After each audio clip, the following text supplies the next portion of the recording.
तो आज था मेन डे यानी कि शादी वाला दिन। तो हेलो दोस्तों, कैसे आप सब, स्वागत है आपका मेरे मिनी व्लॉग में। तो आज सुबह से मैं मेकअप में ही लगी हुई थी दुल्हन के। तो दुल्हन भी ऑलमोस्ट रेडी हो ही गई थी। उसके बाद हम आ गए थे गेट पर बारातियों का स्वागत करने के लिए। तो कुछ देर में यहाँ पे बारात भी आई गई थी, तो यहाँ पे बाराती वालों का वेलकम हो रहा था। उसके बाद हम चले गए दुल्हन के पास और ये रहा दुल्हन का फाइनल लुक। तो आप ज़रूर बताना कि कैसी लग रही है। उसके बाद यहाँ पे दुल्हन का चल रहा था फ़ोटोशूट होने के बाद यहाँ पे दूल्हा भी आ ही गया था, तो दोनों का फ़ोटोशूट चल रहा था। उसके बाद थी बारी दुल्हन की स्टेज में जाने की। तो यहाँ पे दुल्हन की तैयारी हो रही थी जाने की, और यहाँ पे स्टेज तो पूरा पहले से ही ऑलरेडी भरा हुआ था। उसके बाद दुल्हन भी चढ़ी गई थी स्टेज में और सभी लोग खूब खुश हो रहे थे। तो यहाँ पे रेडी हो रहे थे जयमाला के लिए। उसके बाद यहाँ पे जयमाला हुई।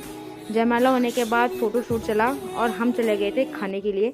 तो लेकिन यहाँ पर बहुत ही ज़्यादा भीड़ हो रही थी, तो फाइनली हमको भी सीट मिली गई थी खाने के लिए।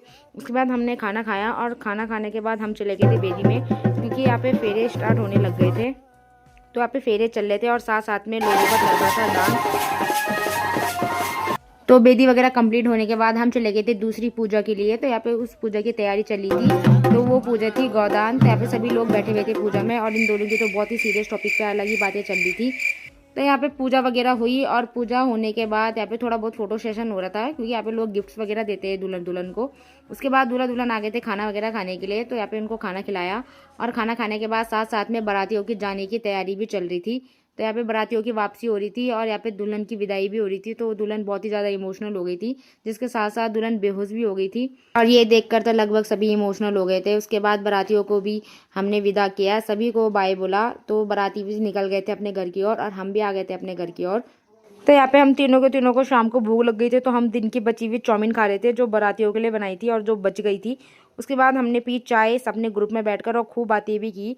उसके बाद खाना खाने का वक्त भी हो गया था, तो हमने खाना वगैरह खाया, और उसके बाद दोस्तों हम सो गए थे, क्योंकि हम सुबह से बहुत थके हुए थे। तो अगले दिन हमारी बारी थी जाने की। तो यहाँ पे हम गाँव को बाय बाय बोल के अपने गाँव के लिए निकल पड़े। गाइस, हम वो पहाड़ी है, इस पहाड़ी के पीछे है गाँव, वहाँ से आए इतना ऊँचा चल के। तो फाइनली हम अपने गांव भी पहुंच गए थे। तो मैं यहाँ पे द्वारी में रुकी हुई थी, जहाँ पे मैंने चाय और समोसा खाया, और यहाँ पे मेरे भाई लोग भी मिल गए थे। ये 3 घंटे से बोल रहा है कि मैं स्कूल के सामने आ गया, स्कूल में सामने आ गया, तो तब से स्कूल के सामने नहीं पहुंच सका ना। पहले पता झूठ के लिए बोलते ले, कब से इंतजार करवा रहा है। तो द्वारी में उस समय मैच चल रहे थे, तो हमने यहाँ पे थोड़ा बहुत मैच भी देखा, और यहाँ पे टीम भी जीती गई थी। जो टीम जीती वो अपनी खुशी मना रही थी। उसके बाद हम निकल पड़े थे अपने घर के लिए। देखो कितना अच्छा भाई है मेरा, देखो ये ना तो चलो दोस्तों, आज के लिए इतना ही। मिलते हैं अगले मिनी व्लॉग में, तब तक के लिए बाय बाय।